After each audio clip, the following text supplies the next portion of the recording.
During this video, I'm going to be showing you how I'm using the gel plate to print directly onto these pre-cut cardstock. They're 6 by 6 inches. They're a really nice weight, the 250 GSM, and I've just bought them pre-made from Hobbycraft. I'm going to be doing two different styles of cards on the gel plate. I'm going to start by doing a botanical, where we are layering the botanicals onto the gel plate to pull the print straight off onto the cardstock. And for the second card, I'm going to be showing you how I have used my homemade masks and stamps that I created in previous videos, and I will drop the links to those videos in the description below. If you've enjoyed this video, please like and subscribe to my channel. Drop me a comment below, let me know what you think of the cards that I've made. And I will also put a link to my newsletter in the description. So if you would like to sign up to my newsletter to learn about my in-person workshops and my new online course. So let's get printing. So today I'm going to be printing directly onto this pre-cut card. It's 250 GSM, it's 6 by 6 inches, and it's from Hobbycraft. I'm going to be using my favourite mesh texture, and I have some pre-pressed wild carrot ready to print with. I'm going to be using System 3 in the Paynes Grey for my first layer, Wedgwood Blue for my second layer, and final will be my Titan Buff. So I'm starting off by putting a small amount of the Paynes Grey on the gel plate and using my brayer to roll out a nice even thin coverage on the plate.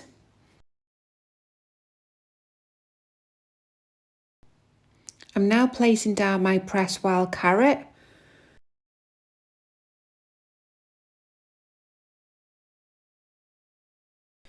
So I'm using a piece of wet strength tissue paper and rub it down firmly, using my fingers to get right in between all the gaps to really get good definition from that wild carrot.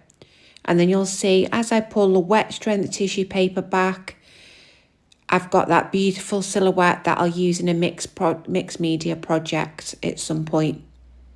You need to leave this layer to completely dry.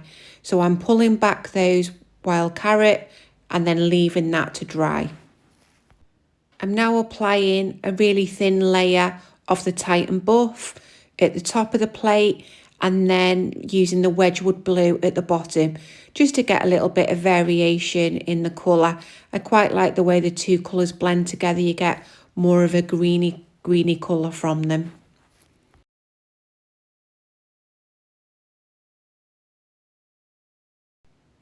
So I'm now going in with that mesh and I'm using a piece of copier paper, but barely touching that copier paper, just enough to indent that pattern on the plate. Going in with my cardstock, giving it a push down, and then I'm going to go in with a piece of copier paper to put pressure on and remove the excess paint from around the card. My top tip is to make sure the card is folded when you put it down, and I'm using that piece of copier paper to ensure it doesn't spring back so the back of the card doesn't touch the plate. And you can see I'm pulling that card off the plate now. So the finished card is a bit bendy to begin with, but laid under some books overnight and it's good to go. For my second card, I am going to start by using these homemade masks that are featured in a previous video, and I will drop the link to that video in the description. On the second layer, I will be using these homemade stamps, again from a previous video, and I'll drop the link to that video as well in the description. For this print, I'm going to be using the Paynes Grey again, and I'm going to be using Wedgwood Blue on the second layer, but this time I'm going to pull the final one with this Liquitex parchment, just because I just prefer the colour of this one. So again, I'm beginning by using my brayer to roll a thin, even layer of that Paynes Grey over the gel plate. And then going to place those masks just randomly across the gel plate, just looking to create an abstract pattern from the masks.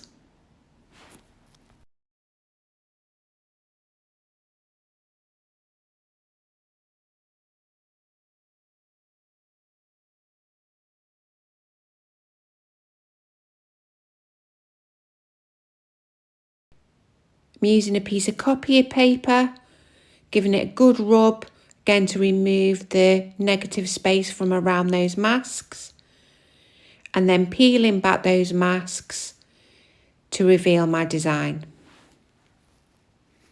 Once again, you need to let this layer completely dry on your plate before adding the next layer. Now going in with my second layer, the Wedgwood blue. Again, a nice even thin coat of paint across the gel plate. So sometimes you get a little dried paint on your plate, and I'm just using my finger to rub that in to even it out. Going in with my homemade stamps, again just to create my second layer. Just using those stamps to create a design, again to cover the plate. I'm using the stamps this time rather than the masks again, because if I use the masks, it would remove too much paint and then I'd lose my layer underneath. So by using the stamps, I get to retain that Paynes Grey from my first layer. But by using the stamps, I can add a little bit more interest to the second layer.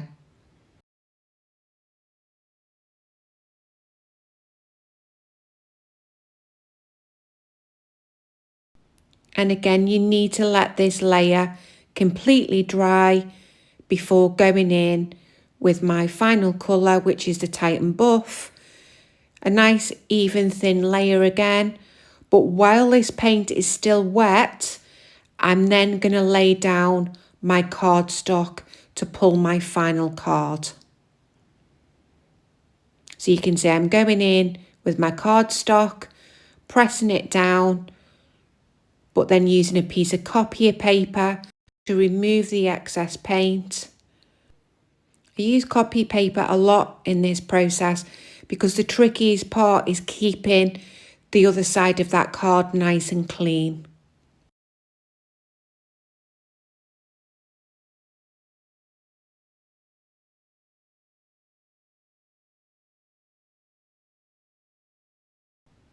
And here I am pulling the final card. It's picking up those layers beautifully. And again, this card will be bendy once it's pulled, but again, laid under some books overnight and they flatten out just lovely. And here's my final card designs. Drop me a comment below, let me know what you think.